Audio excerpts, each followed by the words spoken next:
On the road again. Mayhem, will you get us on the road again? On the road again.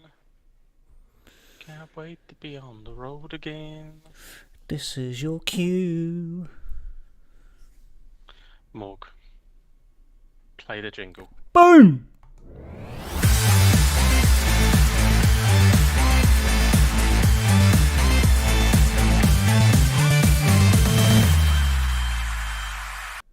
Good evening, ladies and gents, and welcome back to the Football Booth podcast. My name is Fennan and I'm one of your main hosts. Joining alongside me, as always, I've got Mayhem. How you doing, pal? I'm good, man. I'm very, very good. I've just got better because I think Harry Kane's bagged one in the bottom corner. As he actually... Live updates on my Bet365 lifestyle. My goodness, we've been sitting here for the last 30 minutes just... berating Tottenham's performance at the moment. They're currently playing Fulham at Craven Cottage as we speak. And say anything about against Clef Palette, you can't prove it. Well, as you can see, Mayhem's clearly trying to make up for last week's episode where we were joined with Sam and Cam. We had two special guests in the previous episode. Unable to join us this week, unfortunately. I must say, though, what a lot of fun it was last week having those two join us. Definitely, I tell you what, thought there was going to be a lot of editing. More than I thought, but thought, fuck it. Life's too short. Let's leave a lot of it in just to show how much of a... I don't know what word to really describe Cam with. He's a little bit... Ball bag. He's a ball bag. He's built different. That's what I mean. When they did that brain surgery back when he was 13, they chopped out the bit of his brain that gives him any kind of common sense or any sense of repercussion as he talks. So yeah, he is a wee bit unhinged, but you can't choose your family. You've already given me some work to do. He is his character. Which is, I think, what you say when you love a ball bag, don't you? If we didn't, we'd say he was a see you next Tuesday. But because we love him, we call him a character. Oh, a character. Sounds like something my granny would say if she weren't dead. Oh, what is he like? Oh, yeah, that. Well, we'll definitely have him back on in the near future. He's currently on the piss at the moment, watching the Spurs game. I guess it's more like therapy for him after last week's result, and we don't know whether or not if this week's going to be any better for him as a Spurs fan. But they're currently playing as we speak, so we don't really have a lot to discuss regarding Tottenham. But the other side that Cam does follow, and that you follow ever so closely, is the mighty boys in green, Celtic. We're going to get straight into it. You were in Scottish Cup action this past weekend. You were against supposedly second-tier Greenock Morton and comfortably ran away 5-0 winners. Kyogo hit that 20-goal milestone. What were your thoughts, Mayhem? Yeah. That's what I was saying to you before we come on. Whenever we play these wee teams, you have flashbacks to the John Barnes era and Kenny Dalglish era and Inverness Cali Thistle and, the journalists, hoping that the story is that we don't perform. So you always worry, but, as soon as we kind of got the early-ish goal and we got settled, it was only ever going to be one win. A great day out for Greenock. 2,000 fans they brought, made a lot of noise. Fair play, 2,000. Yeah, made a lot of noise. I was hoping to see a few.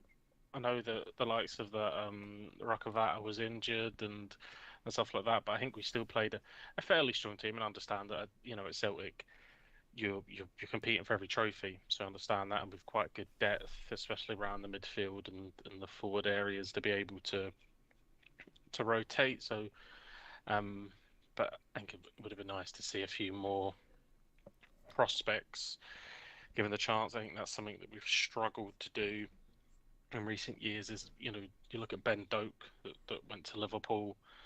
The likes of, I mean, that's the high profile one that we've lost out on, but there was that Leo Hadji or whatever that went to Leeds, the centre back. Um, Obviously we've lost Kamroko Dembele. So there is a struggle for a progression from the reserves into the first team. I know there's a lot of noise around that Rockavata at the moment, and then Laurel is at the base of the defence that was brought in from Watford, I think. So there's one or two that are making a little bit of noise down there. So be interesting to see if they get their chance at Celtic. You know, you have these players sort of every other season, and then they end up sort of floating around League One or maybe Championship level. I know that I think it's Scott Robinson that's just gone down to Fleetwood to join up with Scott Brown. Um, so yeah, we kind of see it a lot. You know, people that just struggle from coming through our academy, and it's something that we've had for years. You know, Callum Yeah. McGregor, James Forrest, Tierney. You know, we've always had that progression through. So you know, want to keep that ethos there. Want to keep the standards of the football club alive, but it seems to be getting more and more scarce that the prospects that we're bringing through actually stay there, and there seem to be more people that we potentially go out and buy the prospects, the likes of Jeremy Frimpong and stuff like that, but rather than these people that we nurture coming through. But yeah, overall, I think with a home tie at home again for I can't remember the draw, but St Mirren maybe we got in the fifth round, so you know a home tie against St Mirren, who we obviously played midweek before this, and run out comfortable winners. So yeah, onwards and upwards. Win that, we're back in the latter stages of another cup competition. Obviously, with the final coming up this time next month, it's all it's all bright prospects. Still nine clear at the top, so we're in a good position at the moment. I'm just got to really turn it up and kick on now. Yeah, well, like you just said there, it seems like quite a rarity for a club like Celtic to inherit one of their own into that first team. Do you feel it's because whether whoever is in charge is overwhelmed with the idea that Celtic are a club in a position where the main direct focus is to come out on top against Rangers, compete for the treble, year in year out, and to be competitive in Europe? Like, do you feel that plays a big part in Celtic's academy? Like, trying to bring in and nurture these young players. You mentioned a few there yourself in James Forrest and Callum McGregor and Kieran Tierney. Like, it seems like it takes that special gold mine of a player to make those ranks and to give themselves an opportunity to be part of Celtic's what would you say, like Celtic's legacy in a sense. Yeah, I think you'll be. I think it is difficult, over the last, you know, over the last 11 years, Celtic have won 10 titles out of the last 11. We've been a fantastically successful football club in the shape of, the quadruple treble and, the winning machine that keeps rolling on domestically. So it's tough to, to bring youth into that unless, I guess, they're an exceptional player. But at the same time, we look at people, you know, like Ewan Henderson. He was decent. Could he have been a squad player for Celtic? I think so. And I mean, if you think about Callum McGregor when he came in playing on the wing, we only ever thought he was going to be a squad player, and look how he's turned out. Yeah. Jamesy Forrest had massive issues when he was there, and we weren't sure that he was going to make it. And obviously now he's got 100 goals and 100 assists for the club. So sometimes they do need to just be in and around the squad and build up and bulk out and to see how they kick on. And like we said, probably the next one was going to be Ben Doak, the winger, and he chose to leave to go to Liverpool. Obviously, he likes mid-table obscurity, so he's gone there, obviously down to the Premier League big money. Disappointed that we didn't get a few years out of him, and supposedly a Celtic fan growing up. So it's a shame that we've not got a few years out of him. He's applied his trade in the country where he's born, developed as a footballer, and then got his move. He's jumped, and Tierney could have done the same thing. Tierney was 16, 17, Everton were in for him, and the move didn't materialise because he wanted to play for Celtic. He wanted to play, at least some competitive first team games for. So I mean, Ben Doak, a lot of people would say that he never got a chance, and that he debuted at 16 in the derby. So he was on that progression path. Apparently, in terms that at youth level, he'd made a big name for himself, and there was a lot of clubs interested before that even happened. The kind of reason we give him his debut was to try and get him to sign a contract, which he wasn't interested in. So that's a shame. But apart from that, we haven't really had, anyone.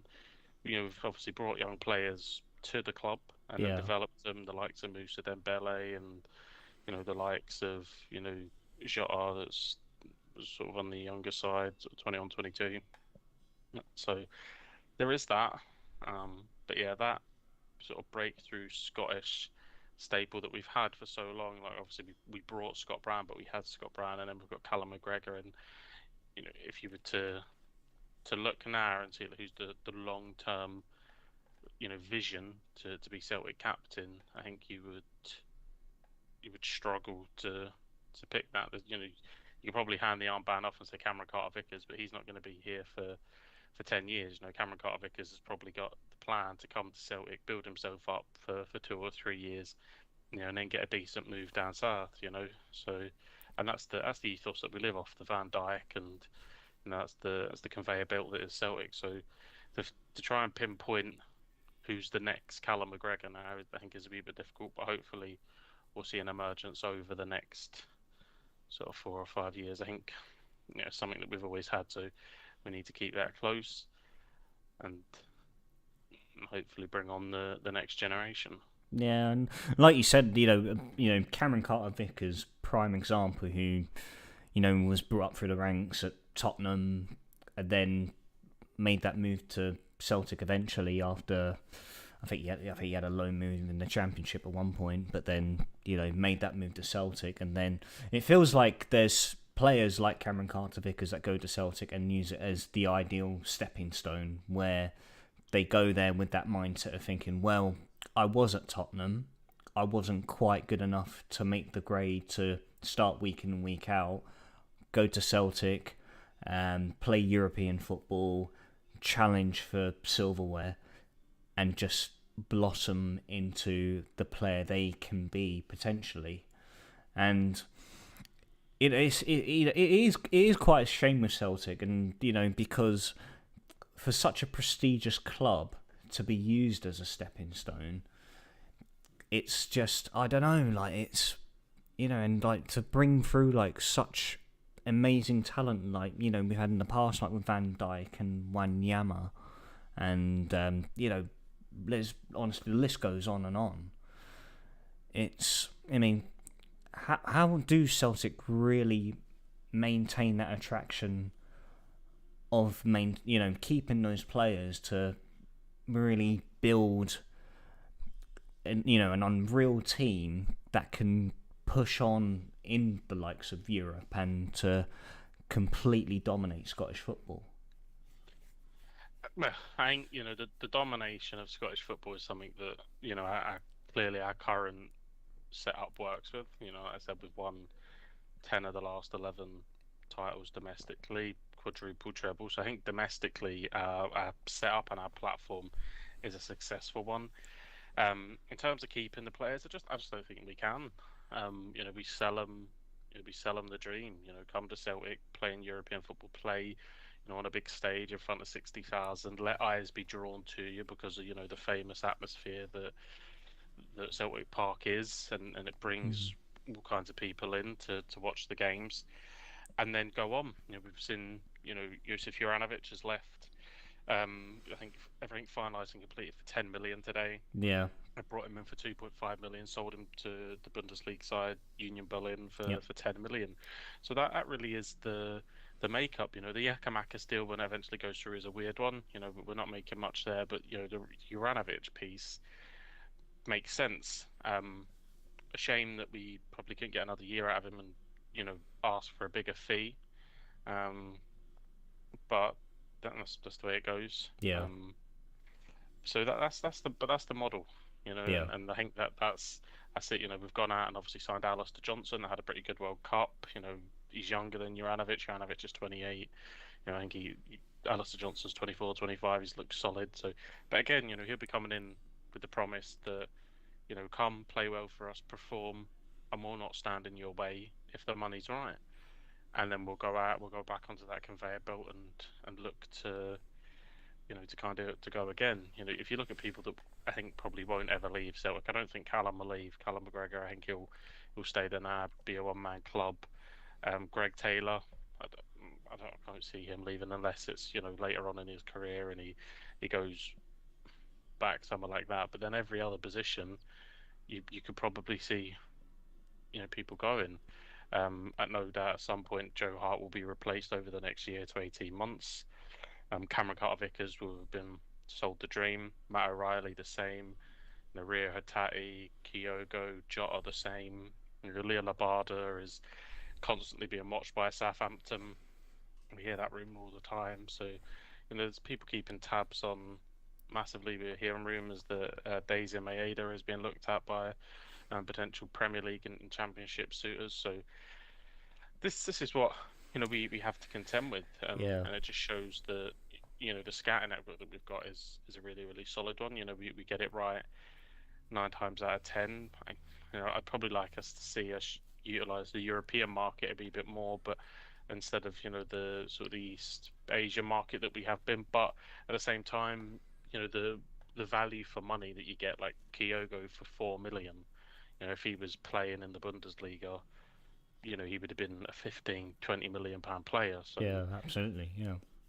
The market is rich and rife out there, but hopefully, and I know that we're close to securing another boy from the J League, I think it is. So we're close to.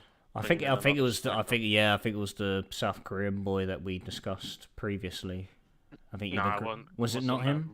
No, not Cho. It was. I'll butcher his name if I even attempt to pronounce it.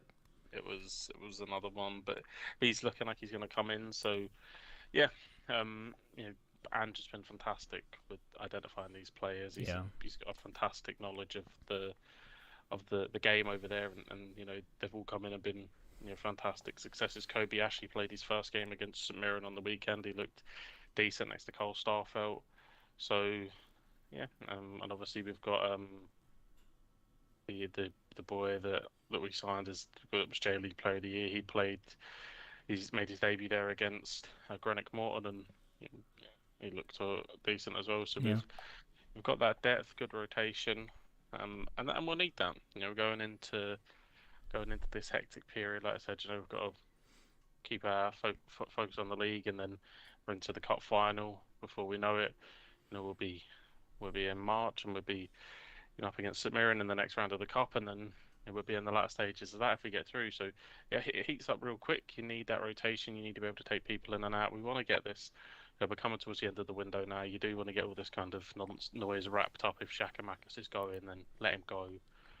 All that kind of stuff, and just let it be done with. Yeah. I don't like how it drags out, but at the end of the day, you can't complain. Top of the league, going strong. Happy days, mate. Happy days.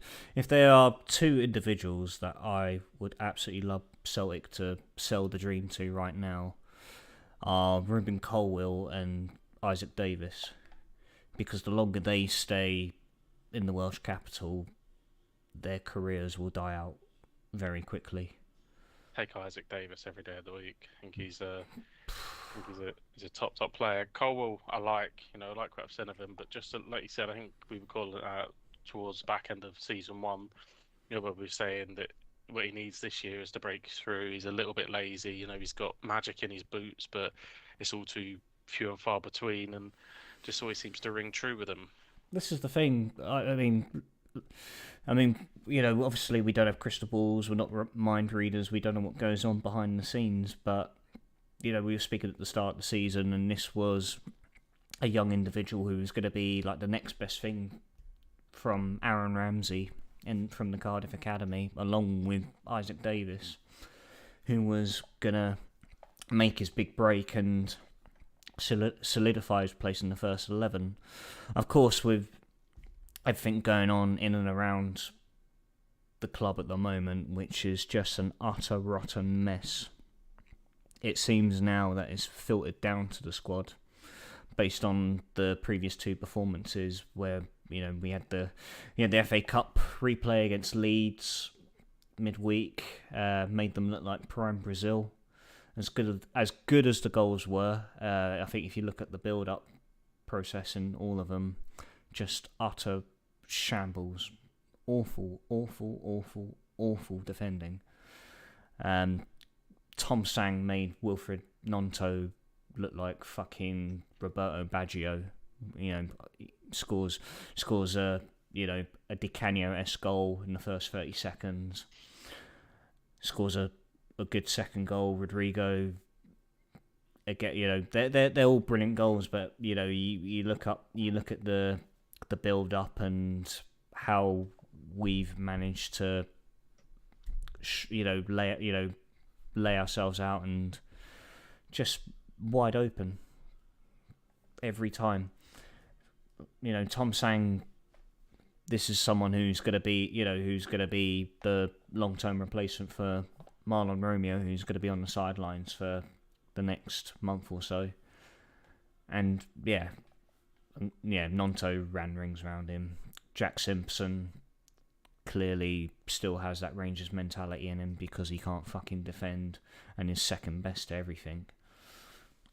And so, Leeds ripped us apart, as I expected, but I think based off of the performance we had at the Cardiff City Stadium in the first game with Leeds, I would have expected a more solid performance. I wouldn't expect us to, go there and score regardless, but I mean, after I turned the game off at 4-0, we managed to pull two back, but too little too late at that point.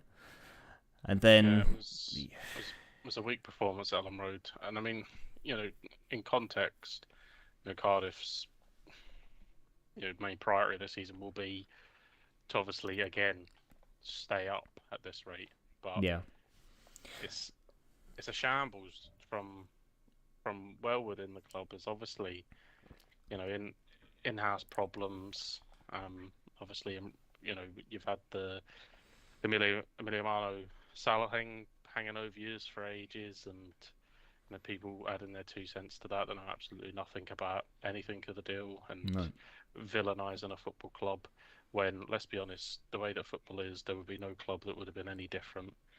But the pantomime villain through it all, and then that all factors into a weird atmosphere. Steve Morrison seems to be turning a corner, gets to go out and have a pretty productive transfer window. Look to sign some interesting players. Callum Robinson, like I said, has probably been the bright spark for Cardiff over the last sort of 3 months. And as soon as he got his striker that he'd been clamouring for through the summer, they binned him. Mark Hudson comes in, does absolutely nothing as expected, and then instead of having someone ready to go and thinking, right, so look, we just allow Mark Hudson to step in.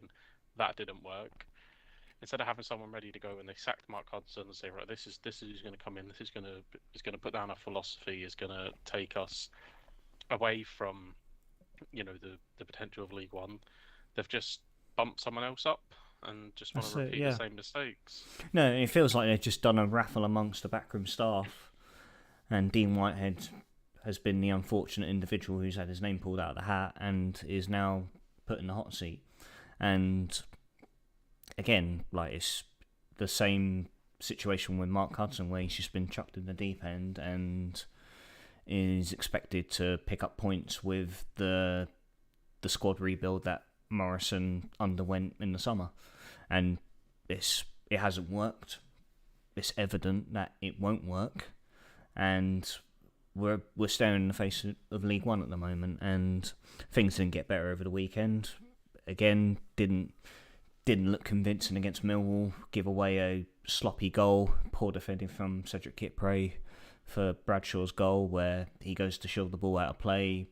Bradshaw easily pokes his left leg around him, gets a toe on it, and pokes it through Allsop's legs, and then we don't look threatening whatsoever going forward, and we're just a liability when it comes to being without the ball and trying to defend. And and then we had protests as well prior to the Millwall game as well, calling for the board to take action and hire an experienced head to take over or basically get the fuck out of our club. And honestly, that's the one and only good solution that they could do right now, is to just walk away. Yeah, it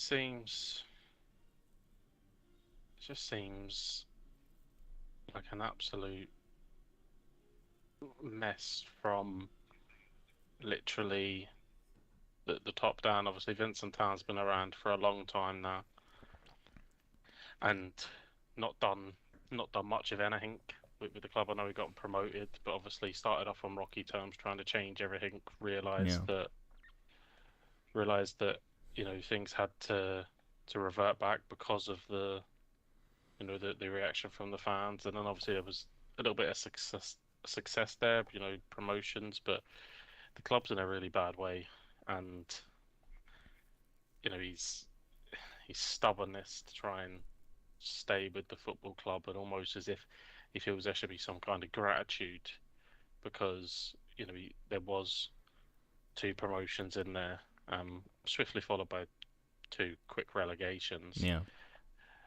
I think the Cardiff, South Wales is a bubble, and I don't think Cardiff fans, any Cardiff fans that I speak to, they don't seem to have these lofty aspirations that they could be a Brentford, or they could be a Fulham that have gone up and done really well this season. They seem to just want to be steady at the moment and not get thumped in the derbies, and that's the cornerstone really, to be steady in the Championship, to be competitive and not get turned over every time you go and play the other side, and then build off that. And even now, every time we talk about the derby or it's coming up, it's just pure anxiety from you. The games, you're not in any way looking forward to them, even when you're going down to that tin pot of a football club, Bristol City. Even in the seven-side derby, there's no oh, this is a big game. It's just, let's get this over with because they're going to turn us over.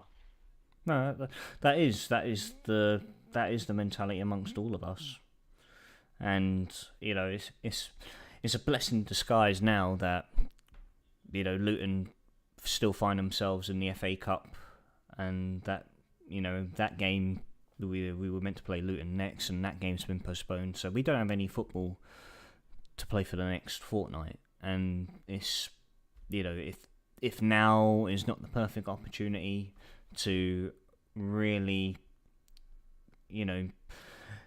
dig deep and find an experienced individual that can steady the ship and steer us away from the bottom 3, then I don't know really what is the solution going forward, apart from this board walking away before it gets really fucking bad. And then looking at our fixture list, it doesn't get any better. And we'll 2 weeks time we're away to Hull, home to Borough, then away to Birmingham, home to Reading, away to Norwich, and then March comes along, and then that's when the derbies come around. So we got Bristol at home again, no hopes of getting a result whatsoever. First day of April, home to the Jacks, no hope whatsoever. There's no hope regardless whatsoever. And like I said, we are staring right down the barrel of playing League One football next season. Yeah, it just forever, forever seems to be that. You would think now, with not having football for a couple of weeks now, this is the perfect time to you know get your man in that you want in, let him have 2 weeks with the club, let him imprint a few of his ideas and who he's going to back, who he wants to play, instead of you know doing it and he's got to turn around in a few days. Surely now is the perfect time to just say, right, we want this guy, get him in, let him have 2 weeks with the players, and and come out looking hopefully semi-organized and have a bit about him going into, like you said, February and March, because at the moment, well, I mean, the We're Millwall fucked, game mate. Yeah, and the rest of the games, you just, like you said, like if Robinson gets injured, you know you don't even look like having a shot, let alone scoring. So it's a real this is problem it. to find. If Cardiff get relegated, do you think Tan would go? Do you think he would sell up there? And would League One be, not attractive enough for him? I mean, you got to try and think like Vincent Tan right here, and I mean, the man's a complete enigma. I think I don't know if any level-headed football fan knows what Vincent Tan's thinking, unless we smoke a shit ton of marijuana to get a small sense of what his plan is moving forward. But I could not put my finger on whether or not he would be willing to sell the club if we were to go down. I mean, if I was him, I mean, I would have sold it. I would have sold the club a long time ago.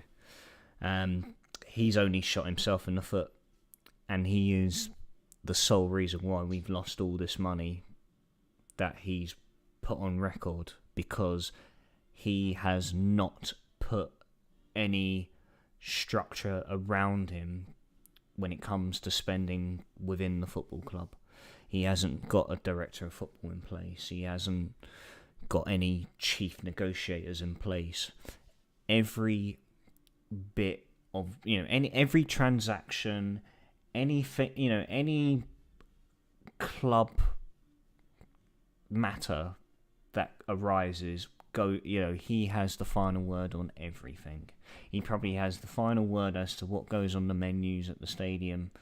He has every final word, what sponsor goes on our shirt. Everything runs through him. Dalman has openly come out and said that him and Kenshu have rarely any say on anything. And these are two individuals that are more present at the club than Tan is.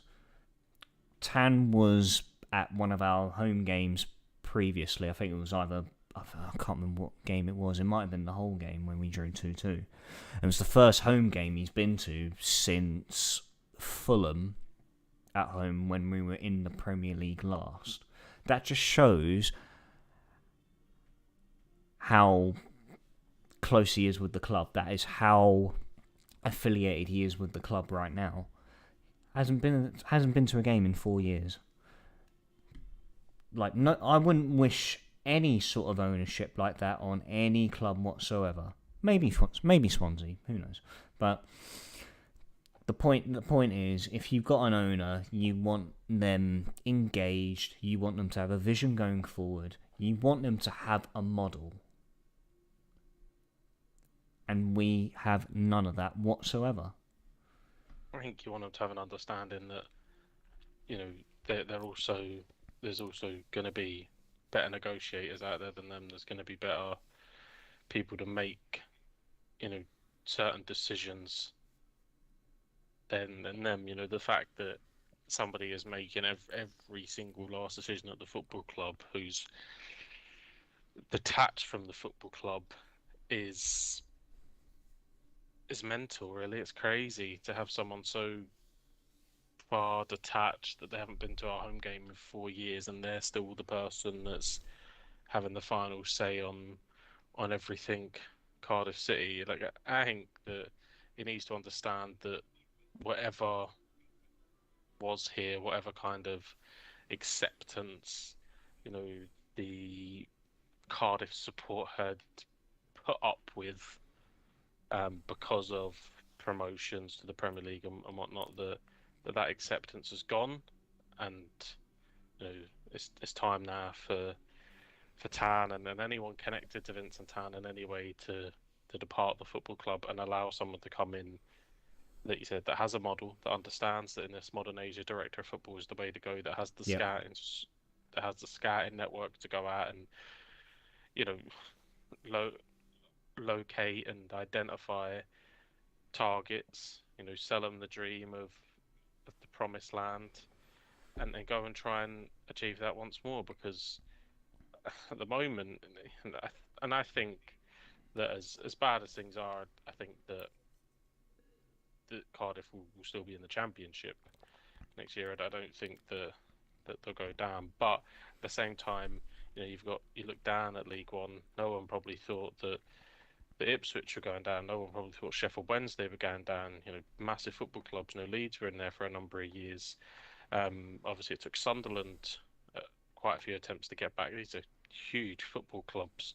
Talking about Sunderland and Leeds, 40,000, 50,000 seater stadiums. Yeah. So even the match day revenue that they can generate, the huge football clubs, and they were stuck in that division. So even if you go down, it is not an easy division to get yourself out of, and it becomes a real problem if he's sink to that level, because you have solid teams like Fleetwood, Oxford United, these teams that are settled in League One that do well, and they will take points off you, because you would imagine, even though a lot of these players were brought in through the door this summer, probably a lot of them have relegation release clauses or some kind of amendment to their contract if they go down that will probably see them want to leave the football club. I know a lot of clubs have it built in that, like, if they get relegated, then their wages will drop, and then they'll want to leave the football club because they have a wage drop by 10% or whatever. So, and I mean, it may not be the worst thing. Yeah, but like you said, you got two different kinds of teams. When they get relegated from the Premier League, you got two different types of teams. You got the likes of like Newcastle or West Ham, who will bounce back up, and they will then structure around the club and solidify themselves back in the top flight. Or then you will have teams, like you said, like your Ipswich, is like your Leeds, like your Sunderlands, like your Charltons, like Portsmouth as well, that slowly stagnate and fall backwards and then find themselves in the depths of League One and perhaps even League Two if it's really bad. And it's a long way back from there. And Vincent Tan has just fallen out of touch with the modern game. His time's up. He's got to go. Yeah, and hopefully the protests will spark the conversation. Hopefully something will come of it, and that will lead to some change at Cardiff, because desperately needed. Absolutely. If there's someone who is available on the market right now, as of this afternoon, we got Mr. Frank Lampard. Given his marching orders, feels like it was a long time coming for him at Everton. He, I believe it was a year and 7 days when Rafa Benitez got the sack at Everton. And Lampard departs Everton, leaves them, I think he's joint on points, bottom of the table with Southampton. Yeah, it was a massive job, and you thought that it maybe got the hard bit done. He kept him up last season. Had some money to go and invest in the summer, and on face value, brought in some decent looking players. Obviously, Mopay from Brighton had come in. Connor Cody had come in from Wolves. They've got Idrissa Gueye back. They signed the Belgian boy. His name. Andres. Is it Andres Onana? Onana, yeah, Onana. That's it. So it looked like some decent business. I mean, Everton's big problem is they don't have a goal scorer. They can't keep Calvert-Lewin fit. Yeah. So even in a game that potentially they're drawing 0-0 and they're looking all right, they haven't really got that presence for someone to put the ball in the back of the net. But yeah, and they start the horrible cycle now of who do you go and get? You've sacked Lampard, but who is there on the market at the moment that would interest you? Well, the name that has been tipped to be the favourite to take over from Lampard is Marcelo Bielsa. Yeah. Again, he's going to play one style of football. I think he had a fantastic first season with Leeds, and then was, I think, probably going down with them in the second season until Jesse March come in, and there's a lot of Leeds fans torn on him as well. So it is a bit of a tough one. Obviously, there's a few sort of floating around. You think it's probably too unattractive for the likes of Pochettino to kind of drag himself into that. Wayne Rooney's a shout. He's been mentioned a little bit about, he was obviously offered the job before Frank Lampard turned it down to stay with Derby, and he's obviously left. I think he's connected to someone out in the MLS, I think, at the moment. Is he back with Toronto? I think that there's something, but I know that his name was obviously being talked about as potential. But whoever goes in there has a huge job, and to try and keep him up again is going to be very difficult and very tiresome, I think, for whoever goes in, because I think the fans are just so sick of the board. I mean, the fact that I think the board didn't even go to the Southampton game at home. There was general concern for their safety or something, and it was obviously validated by the way that there was a player in a car with and they were screaming and shouting at him or something. So Anthony Gordon, yeah, but no, there was footage online about that as well.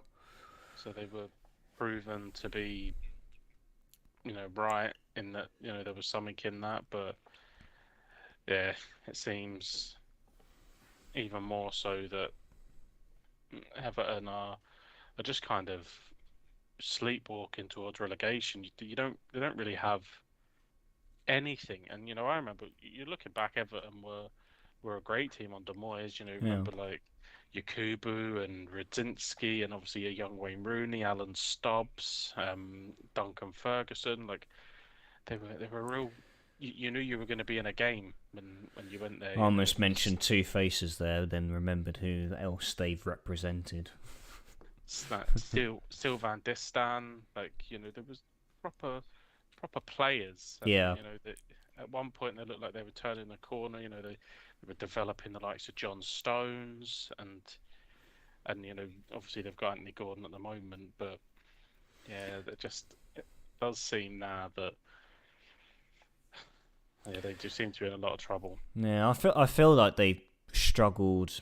You mentioned a few names there that were good recruits, but then you go the other end of the stick, it stems all the way back to when Koeman was in charge, and then you hear names like Davy Klaassen, who he brought in, complete misfire. Alex Iwobi, £30 million from Arsenal, misfire. Deli Alley, 40 million. If you used to talk to a lot of Everton fans, they would tell you that Alex Iwobi was actually good business, and he's probably been their player of the season so far.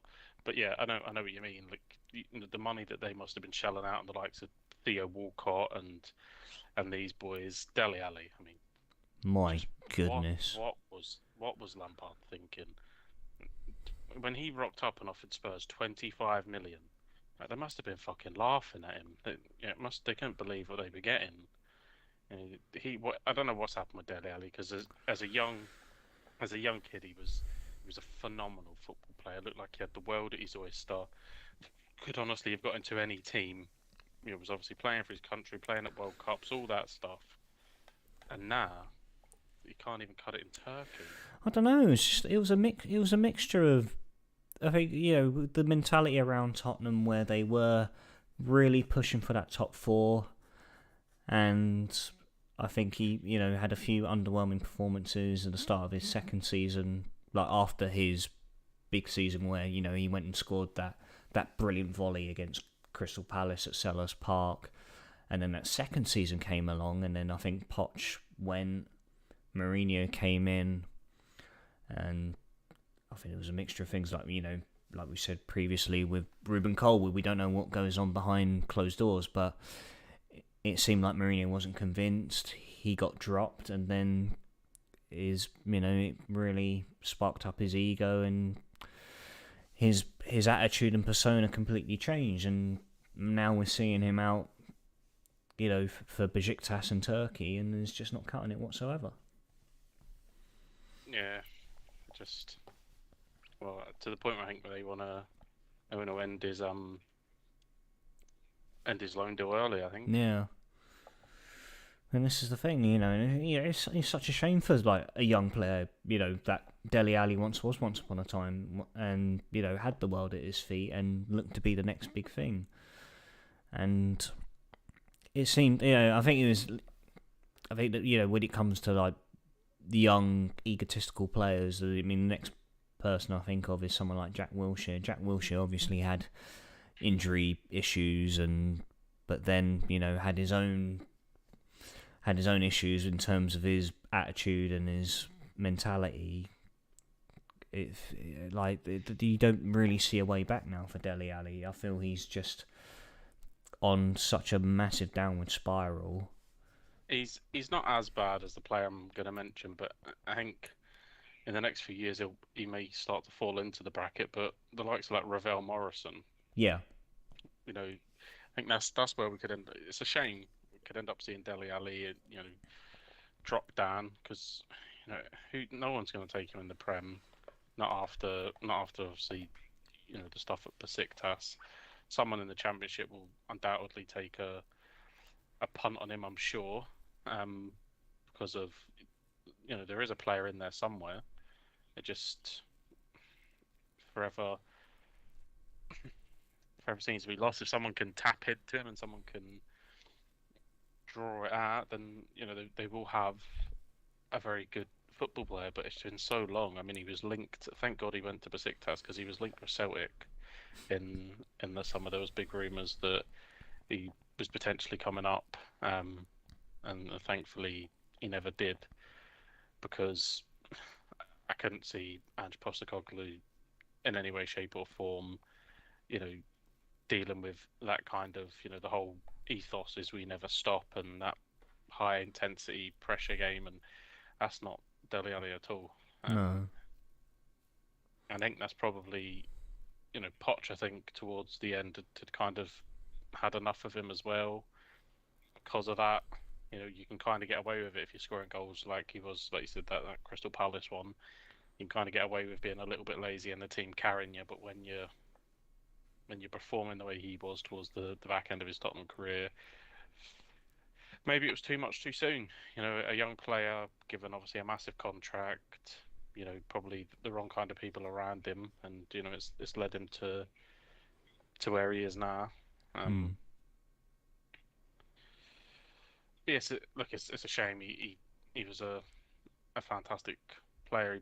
He still has it. There is probably glimpses of it out in Turkey, just not enough. So it's a shame, but yeah, I don't think we'll ever see him reach the heights. I imagine, like we said, he'll drop down, end up playing for a Middlesbrough or something like that, or a Queen's Park Rangers or something like that, and it'll fizzle out, which is it's a shame. Yeah, and I'm gonna steer back towards the Scottish League just for a second, but we were on the subject of young English midfielders who, honestly, this individual I really thought was gonna, draw in. He was drawing a lot of interest at one point from a lot of big Premier League clubs at the time, but now finds himself as a Rangers player, Mr. Todd Cantwell from Norwich. I don't know if it was a permanent deal or as a loan deal, but I think it was a permanent deal in the end. Yeah, I think it's a permanent deal as well. I haven't looked at the same. They announced him today. Yeah, like I said, at one point, again, a very high prospect. Yeah, I have someone in my team that's an Norwich fan, and he kind of said that he rated him, but again, there was attitude problems.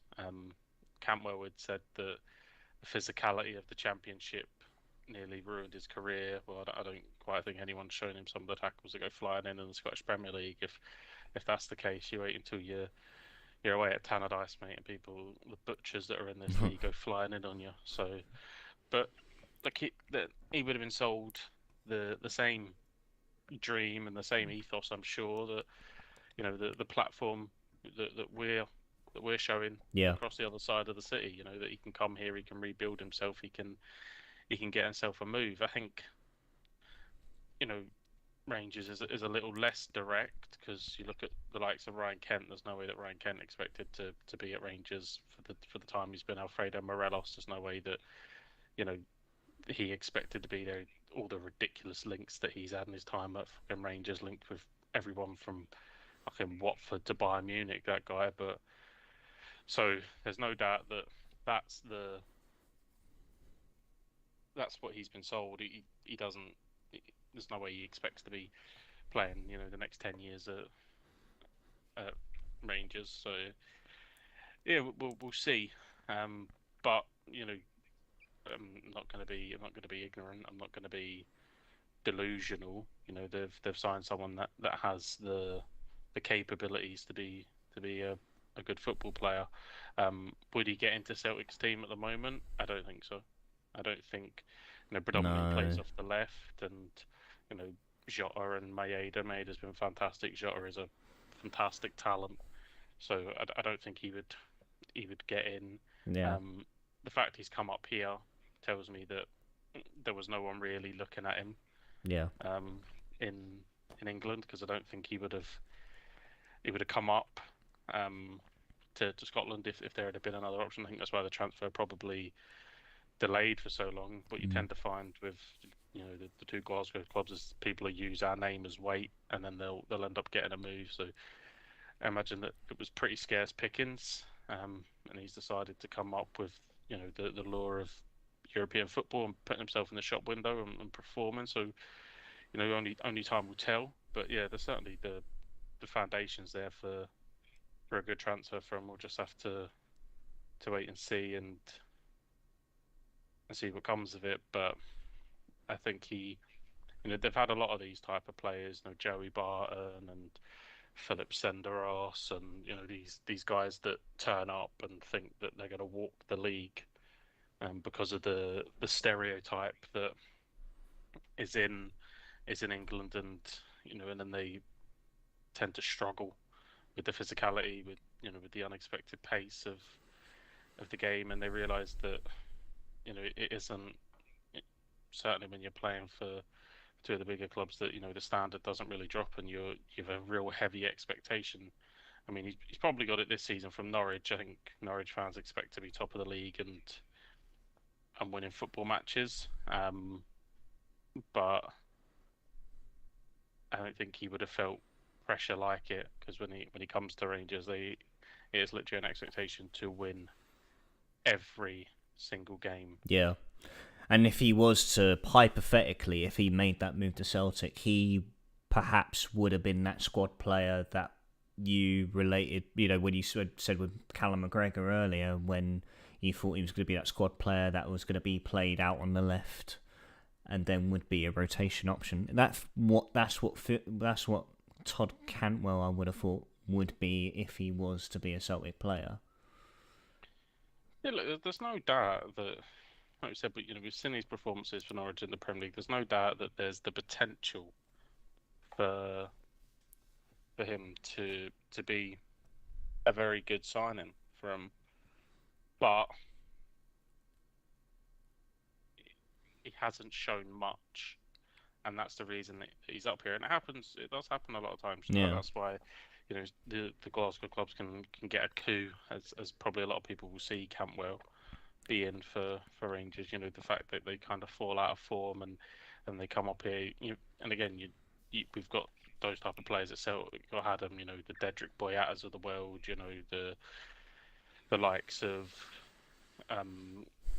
you know, John Guidetti and these boys that fall out of favour and come up to rebuild himself and put himself back in the window. But um, I can't imagine Rangers doing much more business because I can't imagine that he was super cheap to bring in. So No, he couldn't have been, surely. kind of eggs in one basket kind of thing, I think.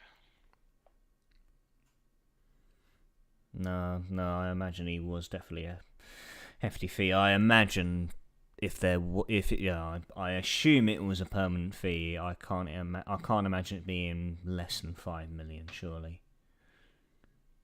Well, I would be surprised if it was. I mean, you don't know for sure, but I'd be surprised if it was. Yeah. And anything less than that. So we'll kind of have to wait and see. But yeah, look, he's got the potential to go and be decent for him. I mean, it's a wee bit strange. I know they've been kind of operating Kent more from the centre, but obviously predominantly he's a left winger, so you're signing someone that is playing in Ryan Kent's position. Is that telling us that Ryan Kent's not going to sign a contract because he's out of contract at the end of the year? Is that what it's saying? I don't know, but I imagine it was a pretty hefty outlay if they're going to re-sign everybody. It's a bit of a strange one. Yeah, no, without a doubt. Well, if there's one player if there's an English player, to be more specific, that a lot of us as football fans and critics that have not been convinced by is Eddie Nketiah, and it feels like as the season goes on, he seems to prove us wrong. He was scored 2 goals in that spectacle yesterday between Arsenal and Man United. 3-2 victory to the Premier League leaders. Big result for the Gunners. Huge, yeah. But it sets them up. Nicely to obviously going into the few games with City that could be pivotal for them. But yeah, obviously, I don't know, with Nketiah, like sometimes, he looks like there's a player in him, and then other times he looks awful. And obviously against United, he probably had his best game to date for Arsenal.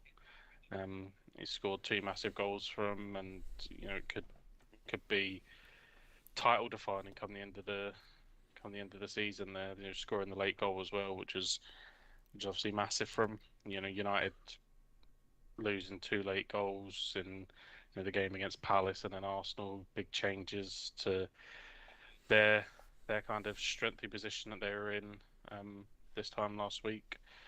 So it just shows you how quickly football can turn around. If City were to beat them home and away, it's down to 2 points, and would Arsenal crumble under that pressure?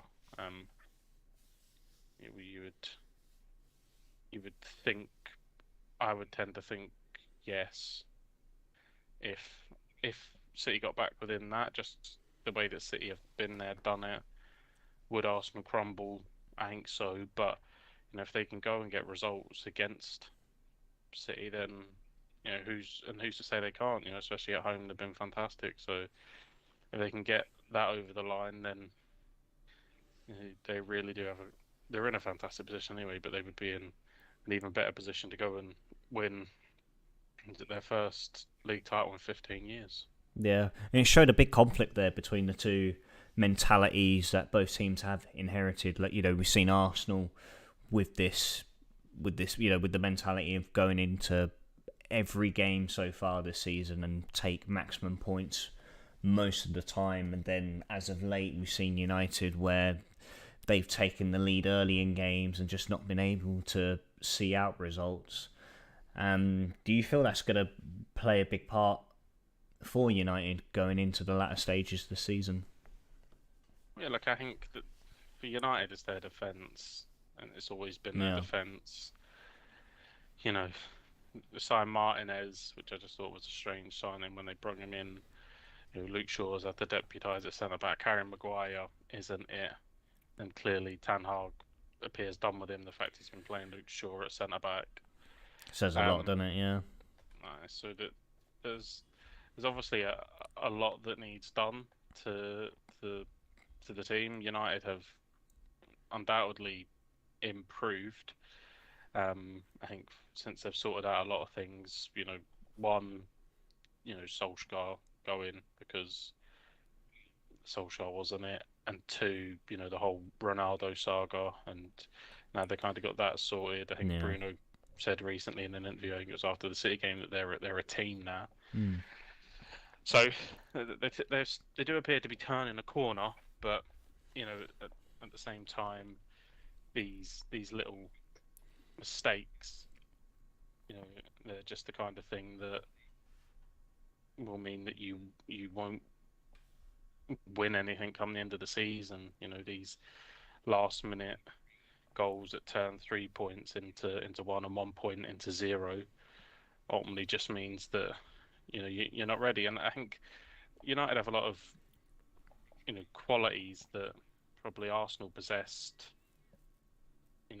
sort of 12 to 18 months ago, and when they were in the early stages of their development. So it's still early days for United, but Yeah.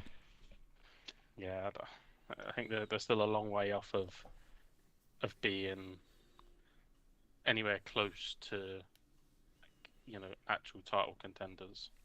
Yeah, absolutely.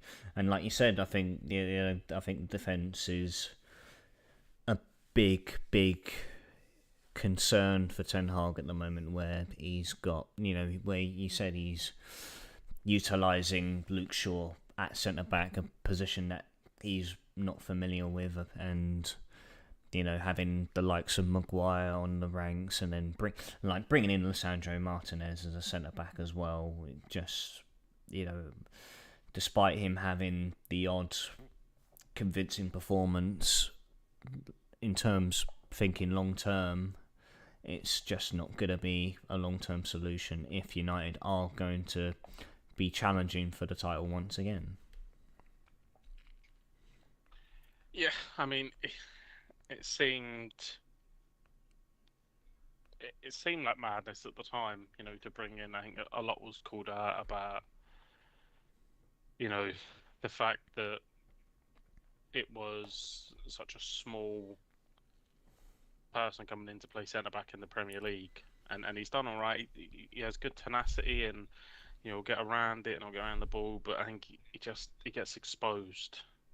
I didn't watch the game at the weekend, and I'm not sure who was at fault for the goals, but he does seem to just end up getting exposed too much. And if you think about some of the big strikers in the league, I'm sure if say they were playing at home to Fulham or whatever, and then Mitrovic would be rubbing his hands together to get a go at him. You know what I mean? It's just those kind of players that would be loving the opportunity to get in and to have a go at him, because he just does have that target on his back.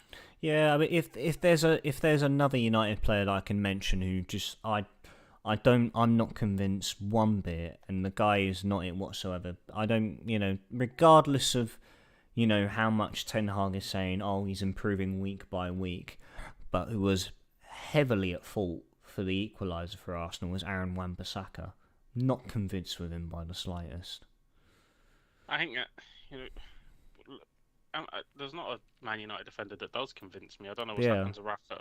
I don't know what's happened to Rafael Varane, or if he was because he was next to Sergio Ramos for so long that's why he looked so good. Luke Shaw, he's obviously hit the Manchester chicken shops hard since he's been there, because he hasn't been fit since he left Southampton. Maguire, need we say more?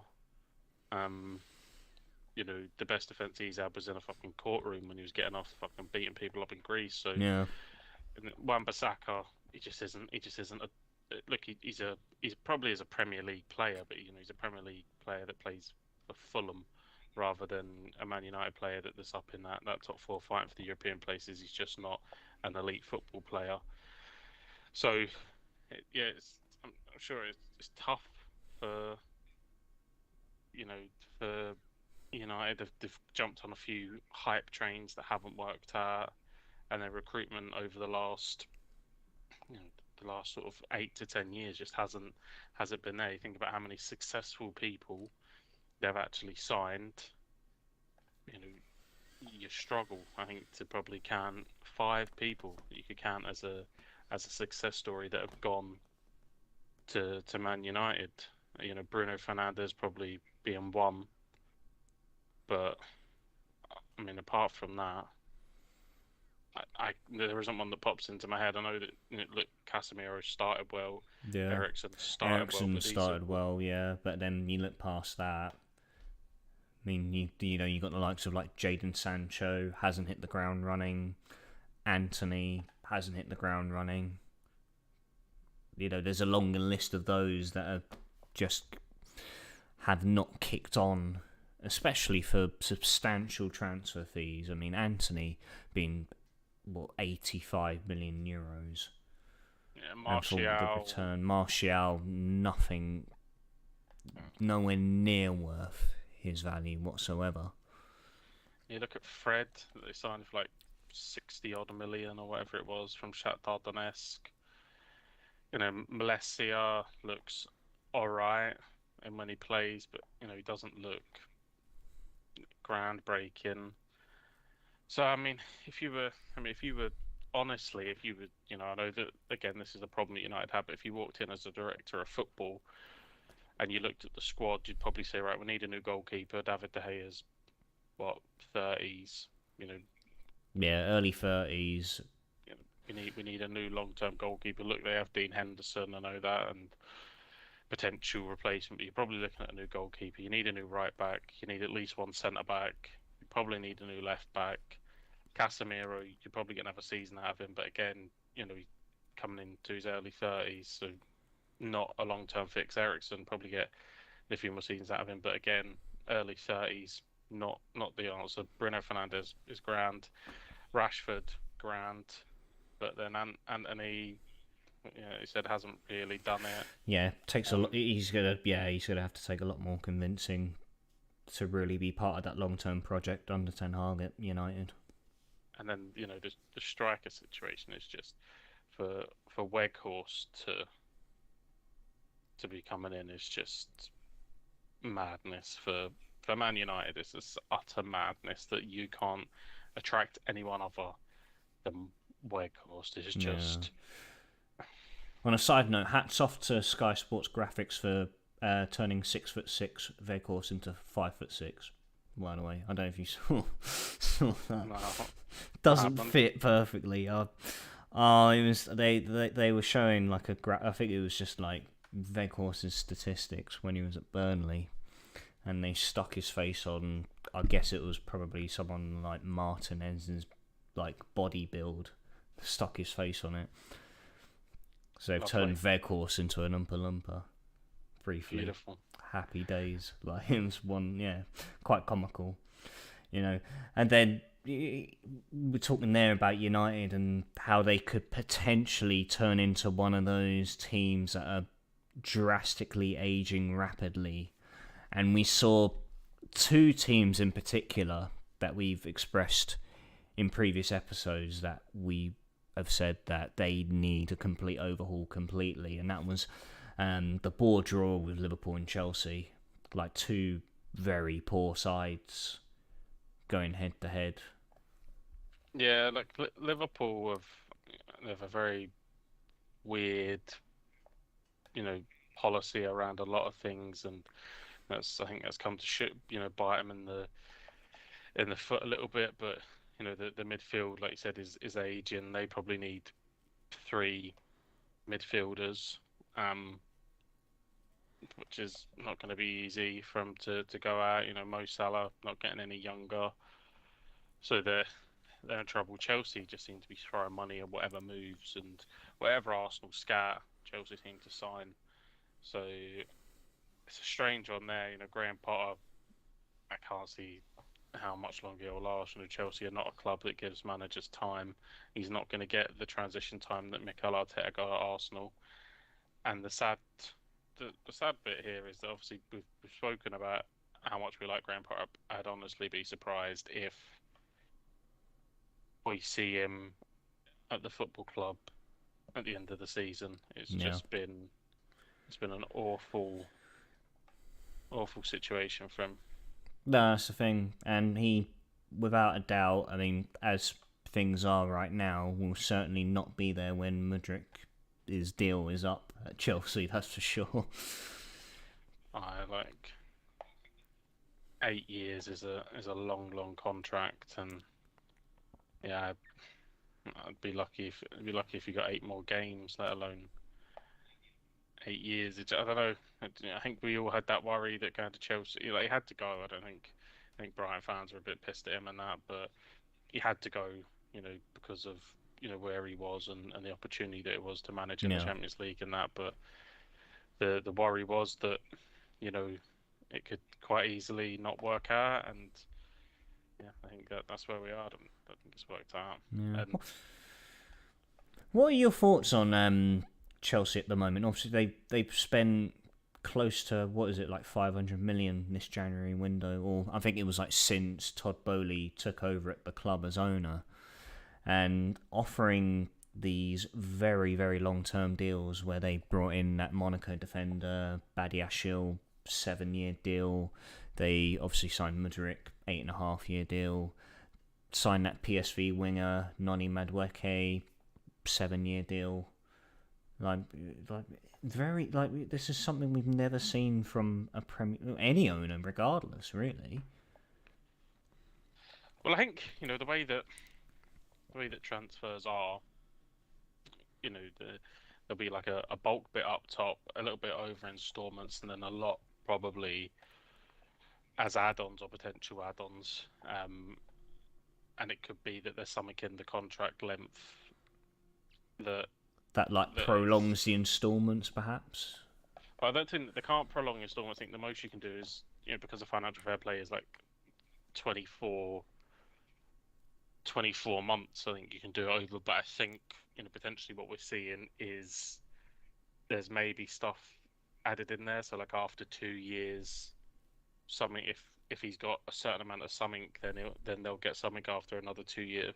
I think there's probably a load of those clauses trapped up in it, and they're spreading it out, and that's probably why they're dodging FFP. Yeah. By the structure that they're probably doing these deals on. But yeah, it does seem strange. I think that they're cautious of leaving themselves. They're signing people with a lot of potential.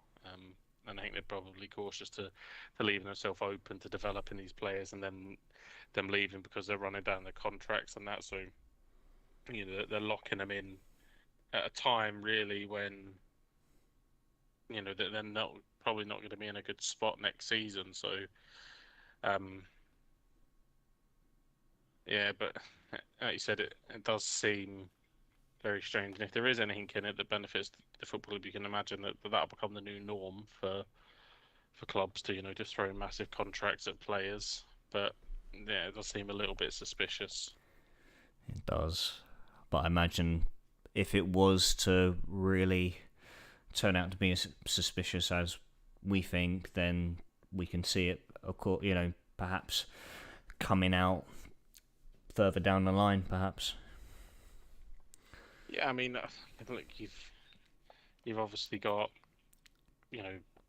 very smart people in the financial fair play world, and I'm sure if there was anything in it, they'd be straight on it. But yeah, it does seem a little bit strange. Yeah, very sketchy indeed.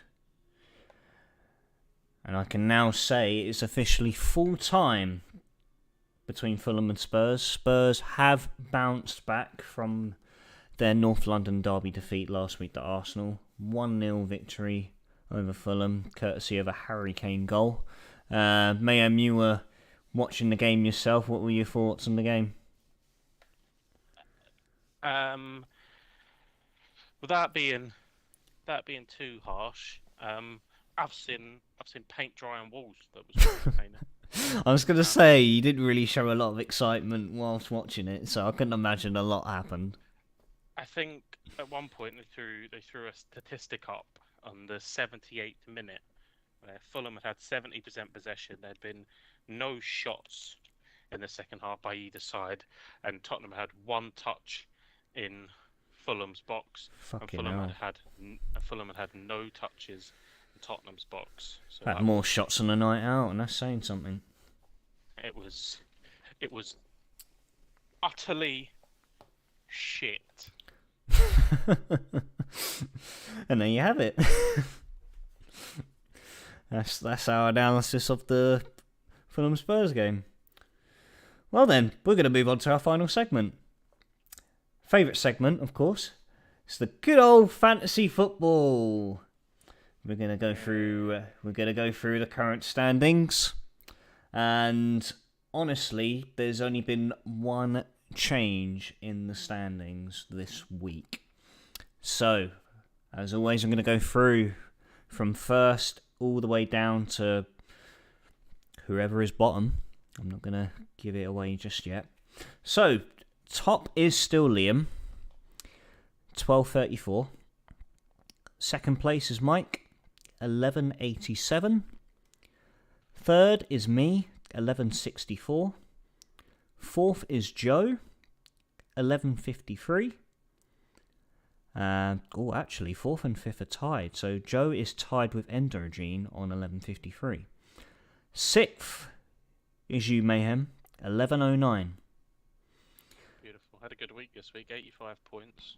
Did you get 85 in your? Oh, because you had Harry Kane score, didn't you?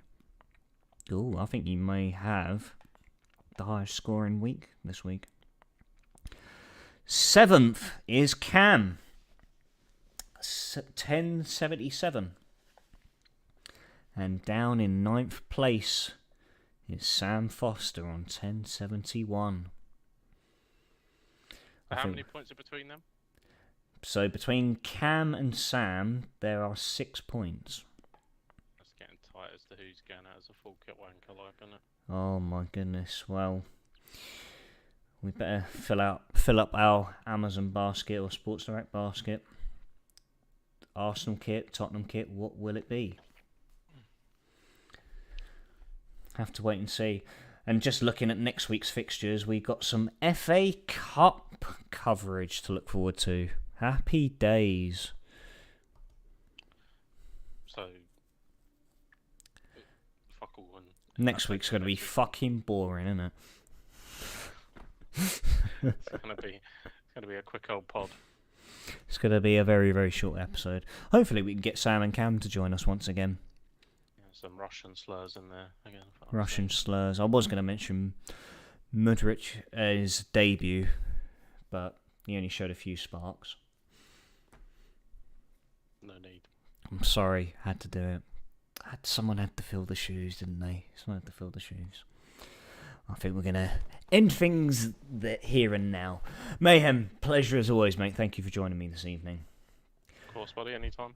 No worries, no worries. Thank you, everyone that tuned in. If you are new to the Football Booth podcast, you could check all episodes out all on Spotify, Apple Podcasts, and Audible. If you'd like to see the live recordings, we live stream them over on YouTube on the Football Booth channel. If you want to go and check those out, make sure to like, subscribe, and ring the bell whilst you're over there to keep yourself up to date as to when the next episode drops. And until then, ladies and gents, thank you all once again. We'll see you all next Monday. Good night, and Nostar.